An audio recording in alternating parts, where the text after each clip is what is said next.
Eh, Buenas tardes, buenos días, buenas tardes. Gracias por vuestra asistencia a esta rueda de prensa del grupo parlamentario Vox.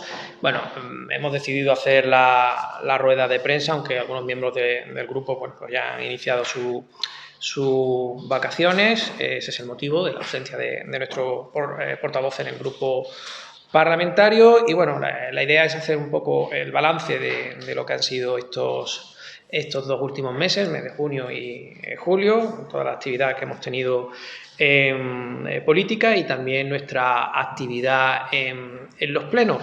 Y empezando precisamente por este punto, por el asunto pleno, bueno, realmente a nosotros nos resulta ya ciertamente bochornoso tener que dar una rueda de prensa y tener que venir a estas ruedas de prensa a explicar lo que pasa dentro de la Cámara en todos y cada uno de los plenos a los que asiste nuestro grupo parlamentario. Nosotros lo hemos dicho y lo hemos afirmado por activa y por pasiva. Nos encontramos ante una asamblea totalmente deslegitimada en la que nos encontramos con situaciones tremendas, ridículas, bochornosas, y en la que encontramos la imposibilidad de poder tratar propuestas con seriedad y sacar adelante propuestas que entendemos que son beneficiosas para la ciudadanía. Desde el grupo Vox entendemos que puede haber rivalidad, que puede haber lucha política, que puede haber crispación. Nosotros no vamos a negar que puede haber momentos en los que la situación en la Asamblea esté ciertamente crispada, pero nosotros entendemos, y ese es nuestro comportamiento, que cuando se presenta una propuesta que beneficia a los ciudadanos, tenemos la obligación de apoyarla. Da igual el grupo parlamentario que la presente, y si nos gusta más o nos gusta menos. Lo que importa es que la propuesta sea beneficiosa para los ciudadanos. Parece ser que los demás grupos parlamentarios no entienden eso y ponen por encima sus intereses políticos y partidistas del interés y el beneficio del conjunto de los ciudadanos. Y se dan situaciones como la que vivimos en el último pleno, en la que ante una propuesta presentada por el grupo parlamentario Vox para un tema tan sensible y tan importante y de tanto calado como es el del cáncer de mama, y que se extendiese el cribado que se hace de las mujeres a una edad más temprana, a la edad de 40 años, pues entendíamos que esa propuesta era beneficiosa para los ceutíes. Entendíamos que todos los grupos debían apoyar una propuesta de estas características, que es importante para la ciudadanía, y nos encontramos que la respuesta es totalmente negativa, de rechazo, intentando justificar el rechazo a la propuesta con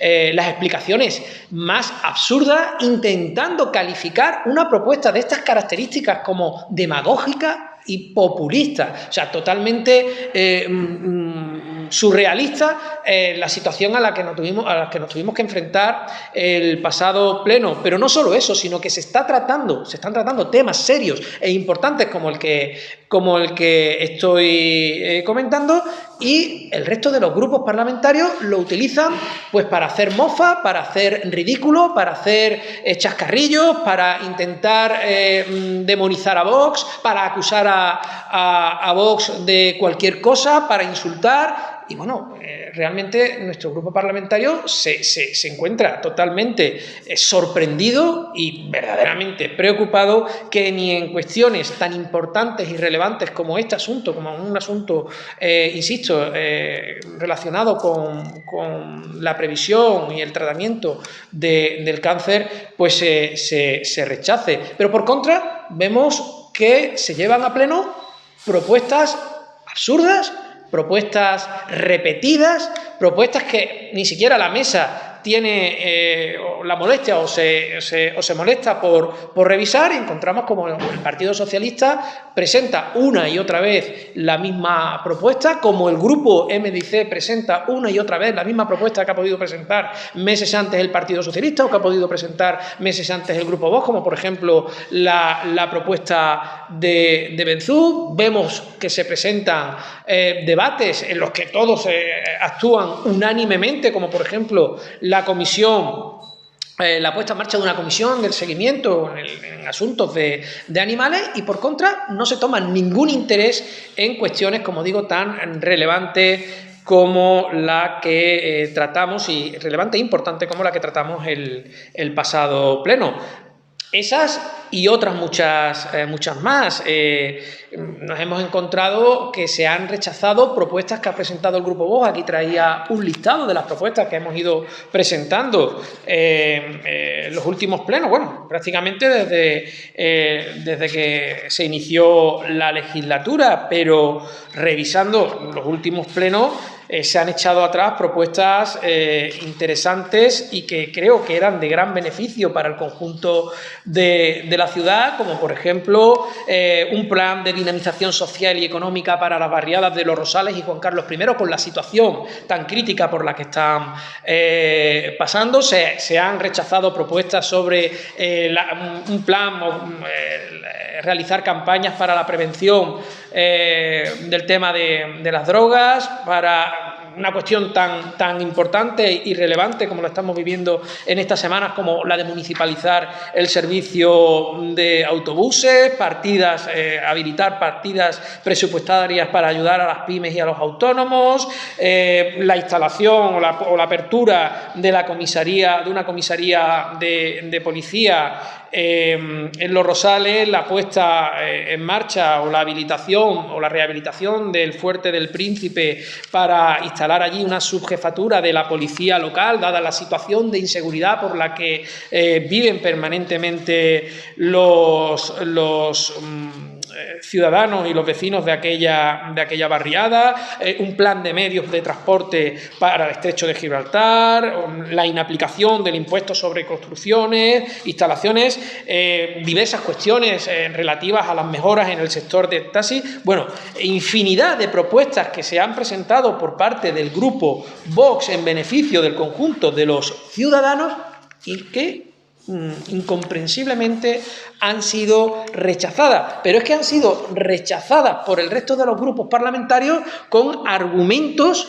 y utilizando justificaciones totalmente inverosímiles, como digo, y que difícilmente pueden comprender o entender los ciudadanos. Esto en lo que a las sesiones resolutivas se refiere. Después podemos hablar de las cuestiones de control al gobierno. Bueno, eso de control al gobierno resulta escandaloso. El término en sí no alberga ningún tipo de control. Es imposible controlar a este gobierno con el formato que actualmente existe en la Asamblea. Podemos calificarlo como un teatro, un simple paripé, una sesión inútil que ocupa toda una mañana, que por lo general suele estar consensuada. Nosotros nos hemos dado cuenta que muchas de las respuestas y las preguntas que hace algunos grupos de la oposición y las respuestas que da el gobierno a las mismas, se ve perfectamente que están consensuadas de antemano y que existe cierta connivencia en este tipo de respuestas entre el gobierno y el grupo interpelante. En este caso se evidencia muchísimo en muchas de las cuestiones que plantea el Grupo Socialista a su socio del gobierno del Partido Popular. En este tipo de sesiones de control nos encontramos por lo general con lecturas preparadas, sin ningún tipo de información relevante. Nosotros, cuando nuestro portavoz, Carlos Verdejo, interpela al gobierno, se encuentra que, en función del consejero que defienda la postura del gobierno, puede tener más o menos intensidad en ese debate, pero por lo general son lecturas preparadas que las realiza un técnico, en las que el ciudadano que está viendo esa respuesta que está dando el gobierno, pues se queda exactamente igual que al inicio de la intervención del consejero de turno. Realmente, si el ciudadano consigue algún tipo de información relevante en la interpelación planteada, es por la información y los datos que aporta Vox. O sea, realmente el ejercicio y el esfuerzo y la labor de información al ciudadano la realiza el grupo interpelante, que es el que plantea la pregunta, el que se molesta de informarse y de localizar todos los datos y la documentación, y es el que aporta al ciudadano esa información. La respuesta del Gobierno, como digo, es totalmente insubstancial y carece de valor informativo alguno para el conjunto de los ciudadanos que asisten a estas sesiones. La calificación, insisto, es una verdadera tomadura de pelo, incluso cuando el Gobierno termina de dar su respuesta a los grupos interpelantes.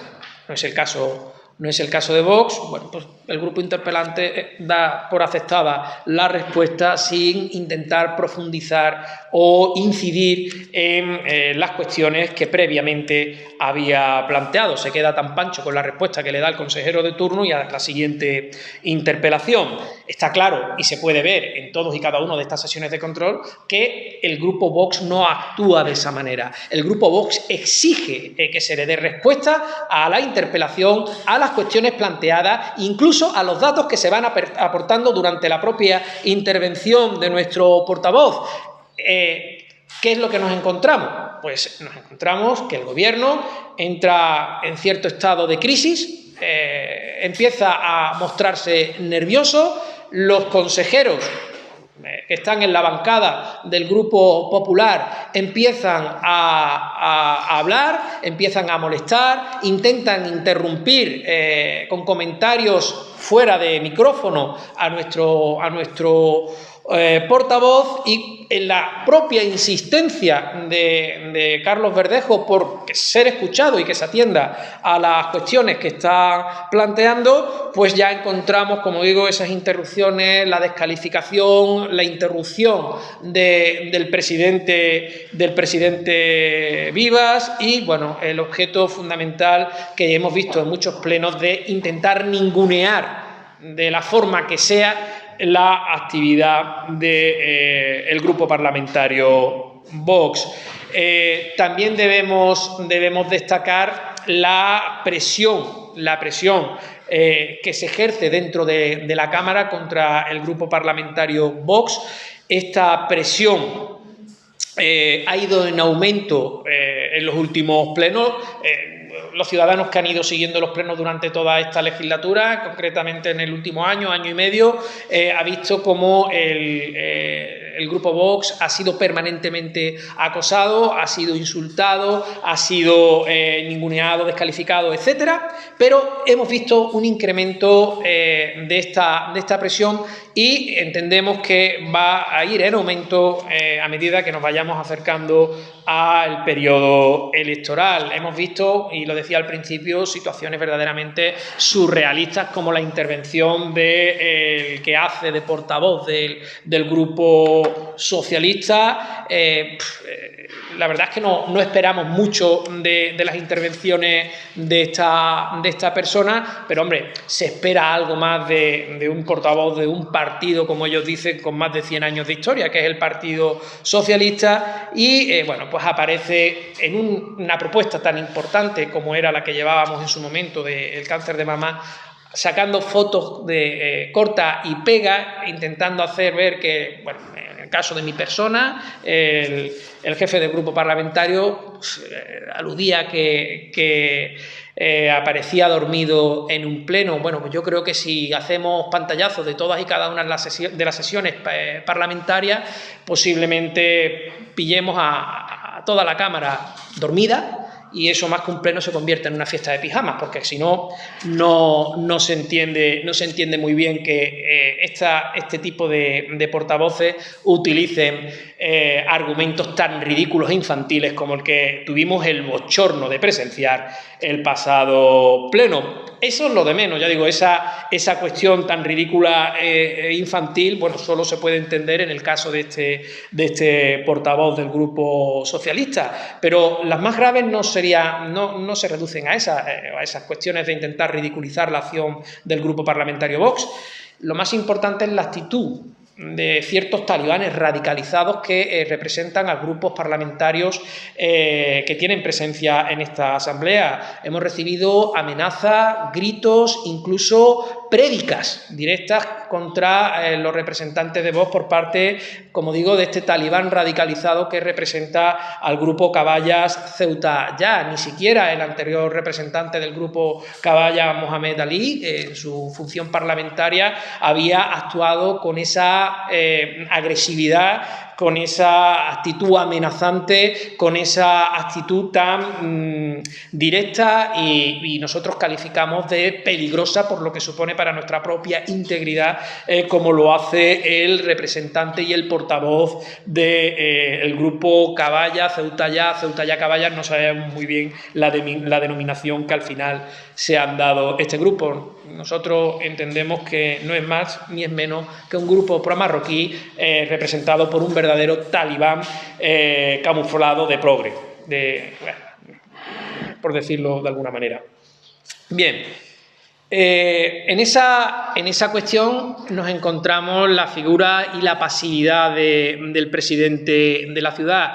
Es una prueba manifiesta de su incapacidad por poder dirigir un pleno cuando este pleno no está pactado o consensuado de antemano. Es lo que hemos ido viendo en estos últimos 20 años, plenos pactados y consensuados con el resto de los grupos parlamentarios y los que cualquier tipo de debate o de actitud conflictiva se veía perfectamente que era ni más ni menos que una puesta en escena, porque al final todos se ponían de acuerdo en lo importante.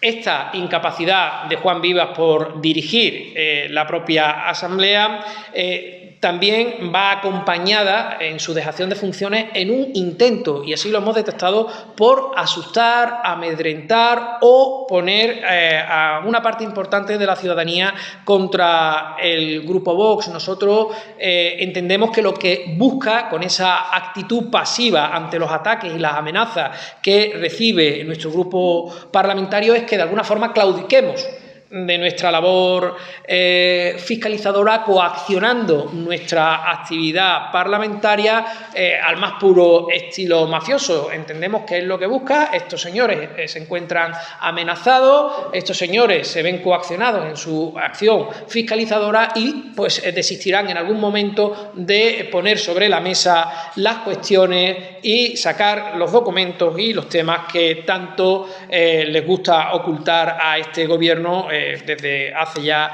20 años. Bien, está claro que esta actitud y ese intento por hacernos claudicar solo busca el beneficio de aquellos que hemos mencionado en más de una ocasión, que tan acostumbrados están a mangonear el presupuesto de la ciudad. Si nosotros intentamos desvelar estas cuestiones a los ciudadanos, pues perjudica a esos que controlan a estos grupos políticos y que además mangonean el presupuesto de la ciudad. Y hablando precisamente de mangonear el presupuesto, en el presupuesto de la ciudad tenemos que sacar a colación el asunto de la empresa Trace. Nosotros nos hemos ido manifestando como grupo político, como grupo Vox, en la necesidad, en la urgente necesidad de municipalizar este servicio y de liberar a los trabajadores, incluso aunque algunos piensen que no deben ser liberados, pero nosotros entendemos que al haber dinero público de por medio, la libertad y los derechos de los trabajadores en su conjunto deben ser defendidos y protegidos, y entendemos que se necesita urgentemente de municipalizar ese servicio y sacar el servicio de la limpieza viaria de la oscuridad y del control de una empresa privada que factura a la ciudad casi 20 millones de euros. Un conjunto, una cantidad brutal del presupuesto de la ciudad que se va a parar al servicio que presta esa empresa cuando ni siquiera conocemos quiénes son los representantes legales de esa empresa. Hoy por hoy, la única persona que aparece en los medios o que se le reconoce algún tipo de vínculo con esta empresa es, curiosamente, el presidente de su comité de empresa, que además es el portavoz del Grupo Socialista en la Asamblea. Pero este señor es un operario de la empresa y que nosotros sepamos, esta empresa no es una cooperativa de trabajadores. Esta empresa es una empresa con entendemos, sus representantes legales ante la Administración, ante el Tribunal de Cuentas, ante Hacienda, con unos propietarios y está claro que los ciudadanos y los grupos políticos que representamos a los ciudadanos desconocemos totalmente todo lo que rodea a una empresa que le factura, insisto en ello, 20 billones de euros del dinero del contribuyente. Es por eso que desde el Grupo Vox hemos puesto verdadero empeño en conocer esta realidad, en conocer a las personas que manejan estas empresas que forman la UTE TRACE, y para eso hemos formulado sendas preguntas a través de nuestra senadora en Madrid, Yolanda Merelo, para conocer los datos que obran en el Ministerio de Economía y Hacienda sobre el tema de la UTE TRACE. También hemos realizado las correspondientes preguntas a la Consejería de Economía y Hacienda, dirigida por Kishi Shandiramani, pero también debo decir que no espero absolutamente ningún tipo de respuesta a estas preguntas que se le hagan, concretamente a la consejera de Economía, a Kishi Shandiramani, que además debería responder mucho de esta cuestión, sobre todo cuando hace cuestión de unos meses hablaba de la necesidad de rescindir urgentemente el contrato con esta empresa porque no había nada claro y no estaba además cumpliendo con el servicio al que se había comprometido y por el que se le había asignado este contrato, y curiosamente, una vez que llega a ese acuerdo de gobierno con el Partido Socialista, desaparece la cuestión TRACE y entra en la oscuridad de los tiempos una cuestión que hacía unos meses era de prioritaria necesidad y urgencia. Lo que también tenemos claro es que una vez que analicemos toda la información acerca de las empresas que forman parte de esta UTE, acerca de las personas que figuran en los registros mercantiles y ante Hacienda como sus representantes legales, como digo, jurídicamente analizaremos toda la documentación y si detectamos pues algún tipo de anomalía o ilegalidad, por supuesto que lo vamos a elevar a nivel judicial para que los juzgados determinen todo este asunto. Otra cuestión que también considero importante, nos hemos manifestado a lo largo de esta semana, es el asunto de la OPE. Bueno, yo creo que no me voy a extender mucho en este punto, pero sí que debo hacer mención que esta operación Paso del Estrecho, la que Vox había advertido que acabaría en fiasco, que sería un desastre para la ciudad y que acabaría costándonos el dinero a todos los ceutíes, por desgracia no nos hemos equivocado, los hechos nos han dado la razón. La operación Paso del Estrecho ha generado incomodidad a los ceutíes, ha generado un gasto adicional a las arcas públicas. También hemos pedido la documentación del Banco de Alimentos, entendemos que no era una función que el Banco de Alimentos hubiera aparecido allí con mercancías y suministros que se entiende que están destinados a los más necesitados para suministrar a personas que venían a veranear a Marruecos. Hemos pedido la documentación de toda esta cuestión a la Consejería de Servicios Sociales, de donde dependen las subvenciones que recibe el Banco de Alimentos, pues para analizar también toda esta cuestión y si realmente se ha hecho un buen uso de estos suministros y del dinero que se destina a esta cuestión. Como digo, al final todo este asunto de la operación Paso del Estrecho ha sido un verdadero fiasco, ha sido un verdadero fracaso, no ha aportado nada a Ceuta y bueno, los ciudadanos ahora quizá, porque tenemos algunos medios de comunicación pues que aparecen mostrando en los medios que los embolsamientos están vacíos, que el tránsito es fluido, pero no ha sido evidentemente por mérito de la administración, de las administraciones implicadas en la cuestión, sino más bien por parte de estos veraneantes marroquíes y de la acción de Marruecos que les ha hecho reflexionar sobre si era mejor que desviaran su tránsito por Tánger a venir a pasar 7 u 8 horas por Ceuta. Esto que estoy diciendo no quiere decir que dentro de una semana, dentro de 3 días o el próximo fin de semana encontremos otra vez colapsada la ciudad, porque teniendo en cuenta quiénes son los encargados de gestionar todo este asunto, cualquier previsión puede ser, desde luego, desbordante. Por último, otro tema que quiero tratar, sobre todo por las noticias que han ido apareciendo en estas semanas y sobre todo por lo que le supone al dinero del contribuyente, el tema MENA, el tema de los menores no acompañados, la mayoría de ellos de origen marroquí, y que también utiliza Marruecos como medida de presión para colapsar las asistencias y especialmente el presupuesto de la ciudad autónoma de Ceuta. Nos hemos encontrado pues que después del fiasco de la gestión por parte de la consejera Mabel Deu del área de menores, también advertimos en su momento que todo ese proceso de repatriación que vendían a bombo y platillo después de la invasión del pasado año acabaría mal que menos, teniendo, como digo, en cuenta quién eran las personas que estaban gestionando esta cuestión, y al final ha acabado el asunto judicializado y con la responsable del área investigada.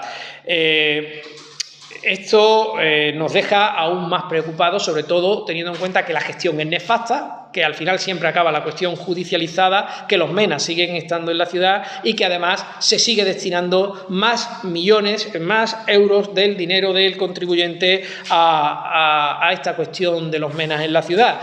Dinero que va a parar en gran medida a los chiringuitos, a todos esos chiringuitos como la Fundación Raíces, que viven del presupuesto y de este tipo de subvenciones y que después tienen la necesidad evidente de denunciar la acción de las autoridades y de los responsables, porque claro, si se consigue repatriar a estos menores a Marruecos, se le acaba el chiringuito. Por lo tanto, entramos en la pescadilla que se muerde la cola y en un verdadero bucle bastante bien regado del dinero del contribuyente. Bueno, cuando digo bien regado me refiero, por ejemplo, a entidades como la Asociación Engloba o la ONG Engloba, o no sabemos muy bien qué engloba a este grupo de personas, cuando nos encontramos que se dedican a utilizar ese riego de dinero que reciben de subvenciones públicas pues para que los menores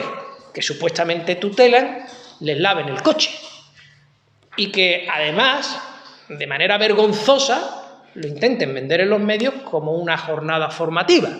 Entendemos que, hombre, nosotros denunciamos que se utilice el dinero público en este tipo de asociaciones porque sabemos que son verdaderos chiringuitos del que se lucran 4, eso lo tenemos muy claro, y que además viven de la inmigración ilegal, eso lo tenemos también muy claro, pero que intenten tomarnos el pelo vendiendo cómo lavan el coche de la propia asociación como una jornada formativa porque algún periodista que por ahí andaba les ha hecho una foto, me parece una verdadera vergüenza, una tomadura de pelo, y justifica aún más la acción que el Grupo Vox tiene para evitar que el dinero de todos los ceutíes acabe en el bolsillo de esa gente que viene a Ceuta a tomarnos el pelo.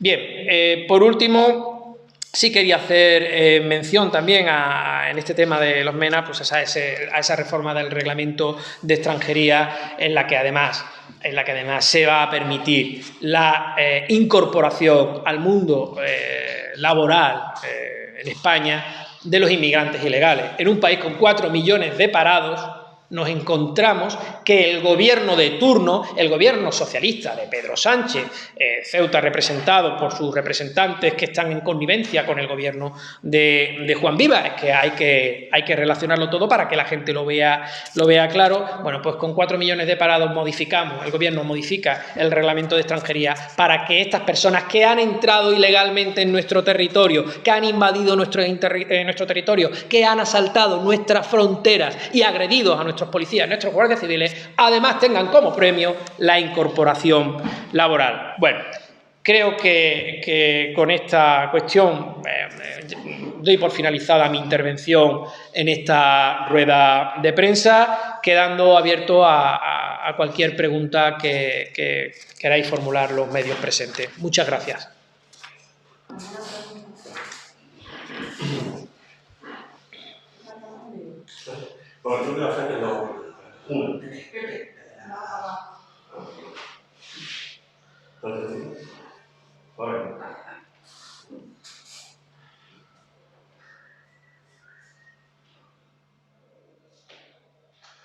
Le quiero formular dos preguntas. Una,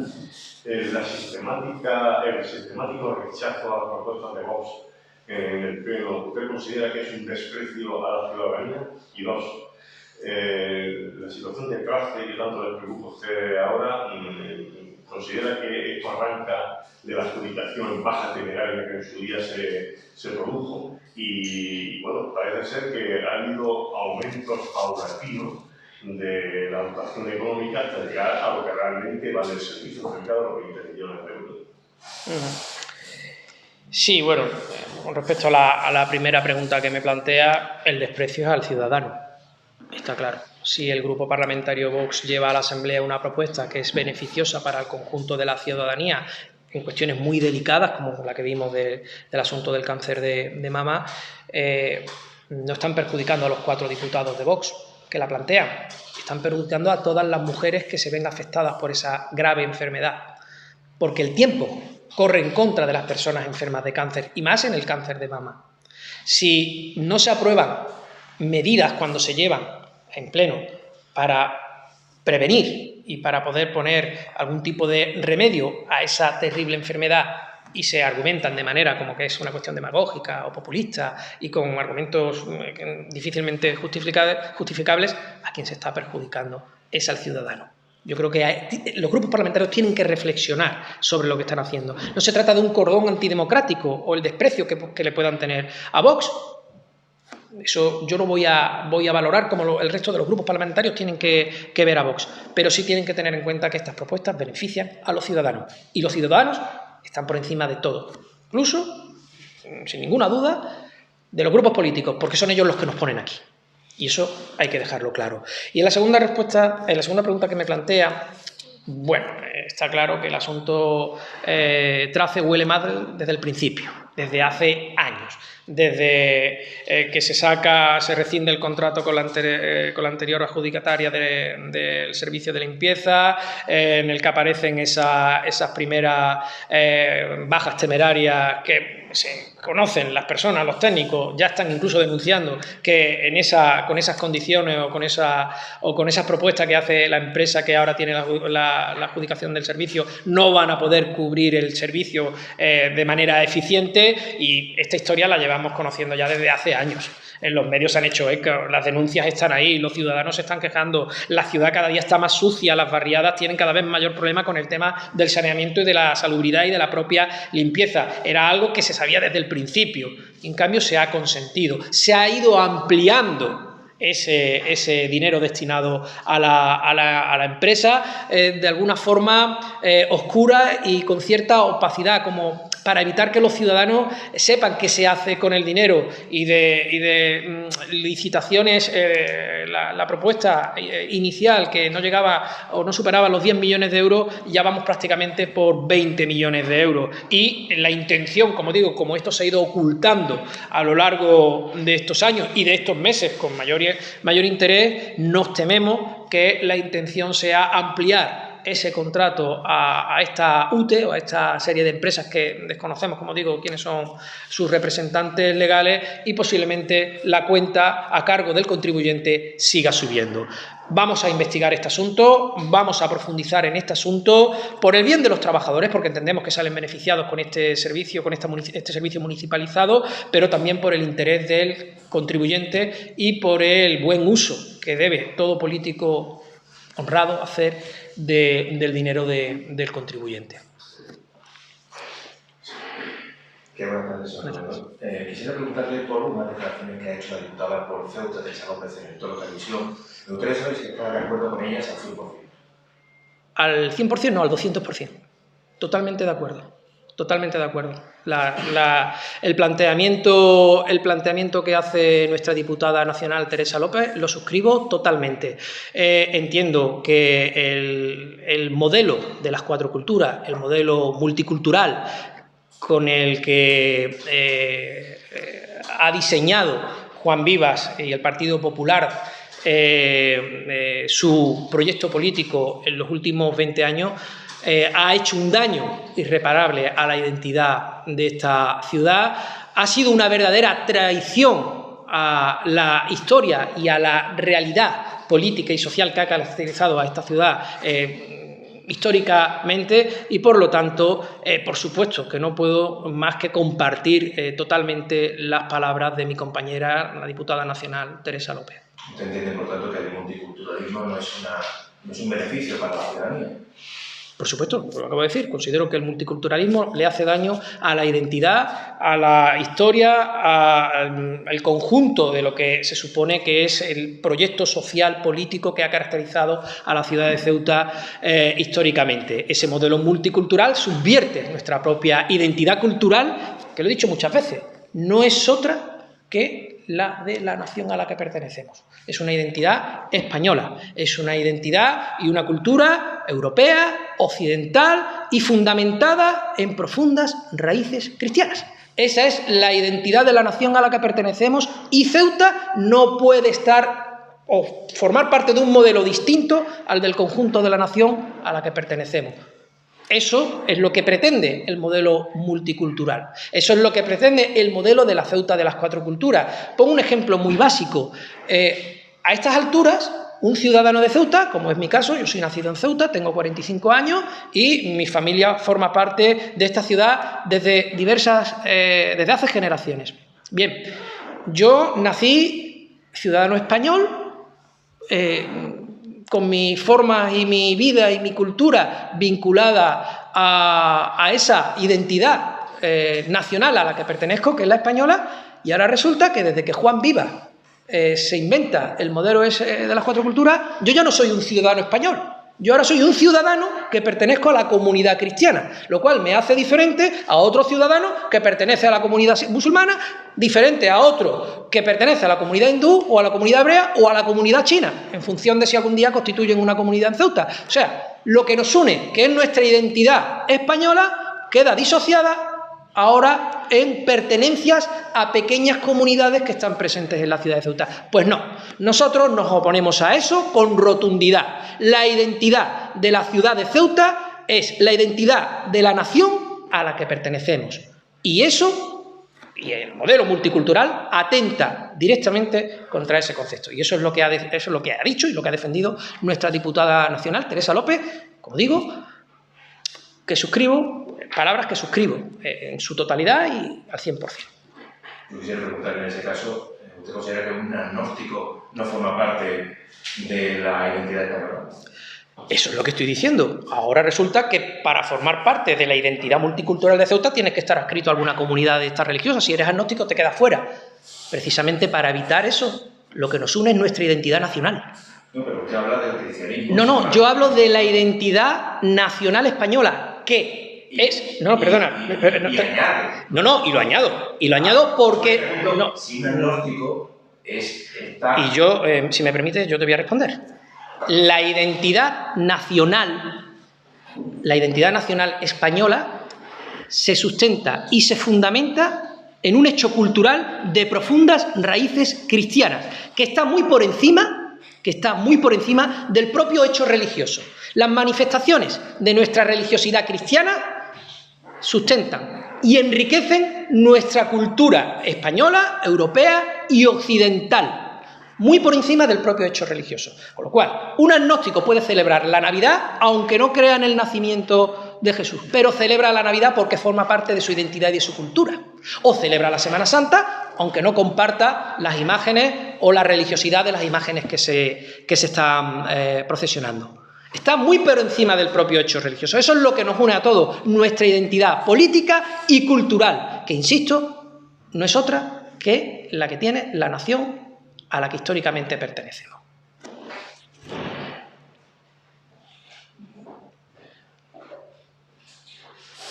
Ha comentado antes que con el modelo actual en la Asamblea, a la hora de las sesiones de control, es imposible llegar a una fiscalización real.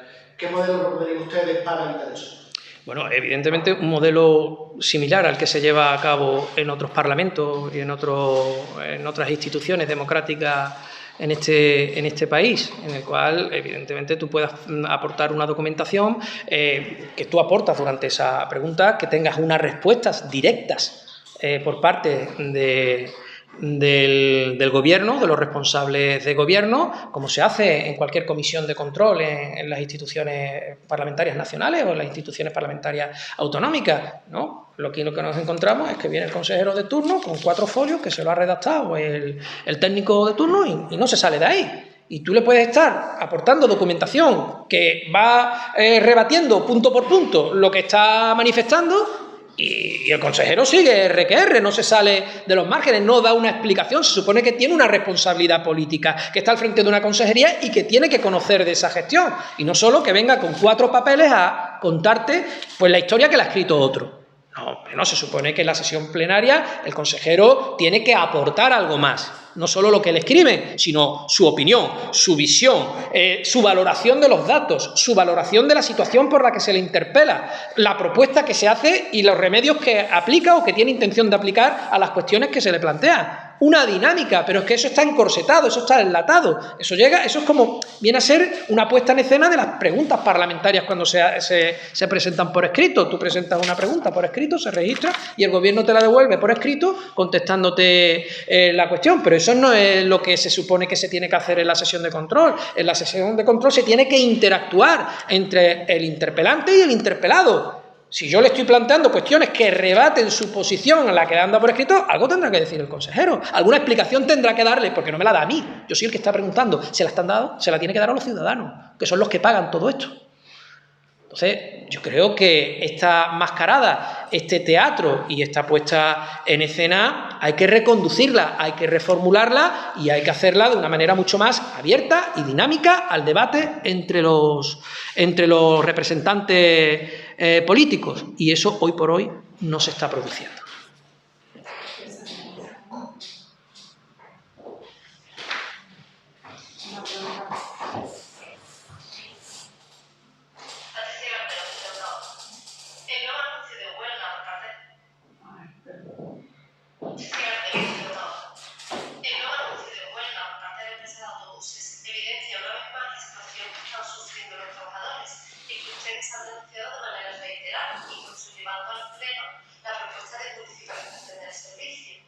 ¿Siguen pensando que es necesario municipalizar este servicio?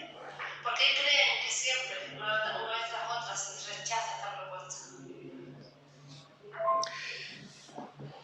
Bien, creo que nosotros lo hemos manifestado ya por activa y por pasiva en los plenos, en ruedas de prensa, incluso hemos hecho algo que no es muy habitual, que es presentar por segunda vez la misma propuesta en un pleno. Pero lo hemos hecho porque entendemos que la situación de los trabajadores y de la propia empresa como servicio al ciudadano están al límite. Han entrado en una situación insostenible, en una situación que ya no tiene más margen de maniobra. O sea, nos estamos encontrando que los trabajadores de la empresa del autobús, estamos viendo en estos días que incluso no quieren ni asumir los servicios mínimos. Nosotros consideramos a los trabajadores de la empresa del autobús grandes profesionales que han estado trabajando durante toda la pandemia, han estado haciendo esfuerzos porque el servicio se preste de manera diligente y eficiente para el conjunto de los ciudadanos. Si los trabajadores de la empresa del autobús se niegan incluso a prestar los servicios mínimos es porque su situación ya es desesperada, absolutamente desesperada. Y los responsables de que esa situación sea absolutamente desesperada son aquellos que en su momento no quisieron apoyar la propuesta del Grupo Parlamentario Vox hasta por 2 veces, de municipalizar el servicio, de poder empezar ya a trabajar en el expediente que garantizase la viabilidad de una empresa o de un servicio de transporte público que hoy por hoy no está ya ni siquiera garantizado y que tiene a los trabajadores a más de una parte importante de estos trabajadores con un pie en la calle. Esto es muy grave.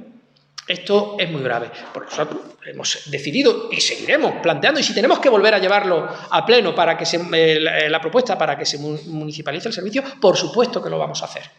En las circunstancias no vamos a encontrar que la vuelven a rechazar, pero no estarían haciendo un bien a los ciudadanos. Estarían haciendo un mal a esos trabajadores, estarían haciendo un mal al servicio y estarían perjudicando también a los ciudadanos. Insisto, cuando llevas una propuesta que es de beneficio a los ciudadanos, no estás perjudicando al grupo Vox.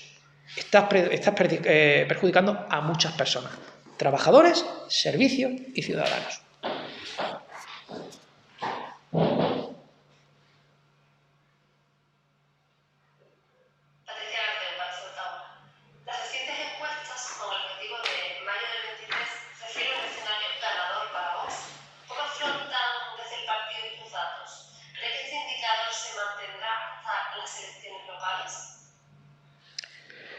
Bueno, nosotros, yo creo que lo hemos repetido muchas veces, nosotros no creemos en las encuestas ni cuando no son positivas ni cuando no son negativas. Hay algunas encuestas que las encuestadoras estas nacionales al servicio de los grandes grupos mediáticos o políticos pues manipulan, engordan para hacer creer que tienes estos porcentajes o que puedes conseguir los otros, después los vuelven a desinflar, los vuelven a inflar. Hemos visto cómo el Partido Popular hace menos de un año se derrumbaba a mínimos porcentuales en intención de voto durante la crisis de Casado, y de la noche a la mañana resulta que solo la presencia de Feijóo recupera a no sé cuántos millones de votantes, pero vamos, de la noche a la mañana, en cuestión de días. Lo que quiere decir es que se utiliza este tipo de encuestas pues para manipular al ciudadano y la intención del voto, con lo cual ya nos parece mal. Pero bueno, aquí, valorándolo desde una perspectiva del grupo Vox, las encuestas, en este caso nosotros ni tenemos gobierno, ni formamos parte de grupos mediáticos importantes, ni tenemos la capacidad que pueden tener las grandes maquinarias electorales del partido y mediáticas del Partido Popular o el Partido Socialista, y aún así las encuestas nos favorecen. Quiere decir que queremos entender que los ciudadanos, cuando reciben la llamadita de la encuesta, pues dirán que quieren votar a Vox, lo cual nos motiva y nos anima a seguir por la línea de trabajo que estamos llevando a cabo. En las diferentes encuestas que han ido saliendo, incluso cuando la han pagado algunos grupos mediáticos, como la última que salió del Faro, que nos daba 6 escaños, un porcentaje bastante importante, o otras que nos dan como primera fuerza política, como digo, se vienen manteniendo a lo largo de los últimos años. Esa tendencia a seguir manteniendo a Vox como primera fuerza a nivel general y como primera fuerza vencedora, aunque sin mayoría absoluta, en las autonómicas. Nosotros, como digo, nos marca un objetivo: seguir trabajando como estamos trabajando, seguir defendiendo los intereses de los ceutíes como lo estamos defendiendo, y después ya la mejor encuesta será el veredicto de los ciudadanos en la urna. Nosotros solo tenemos que cumplir con nuestro deber y con nuestra obligación como representantes del Grupo Vox y en la defensa de los intereses de los ceutíes. En la Asamblea, la idea, sobre todo lo importante o la lectura importante, es que reforzamos nuestro grupo parlamentario, que es el objetivo, reforzar nuestro grupo parlamentario, que la voz de Vox y de los ciudadanos que apoyan a nuestro grupo esté presente y tenga fuerza en las decisiones que se tomen en la Asamblea, y por supuesto que también se valore y se aprecie y se revalide la actuación de nuestra diputada nacional Teresa López y el grupo del Senado, en este caso Yolanda Merelo, y en las próximas elecciones evidentemente llevaremos nuestros 2 senadores, pues que también entren con fuerza y que también esté presente la voz de Vox en Ceuta y en las instituciones nacionales, porque entendemos que nadie mejor que Vox, y lo estamos viendo, va a defender los intereses de la ciudad de Ceuta en las instituciones nacionales y, por supuesto, lo debo decir, en la ciudad autónoma. Muchas gracias. Si no hay ninguna pregunta más.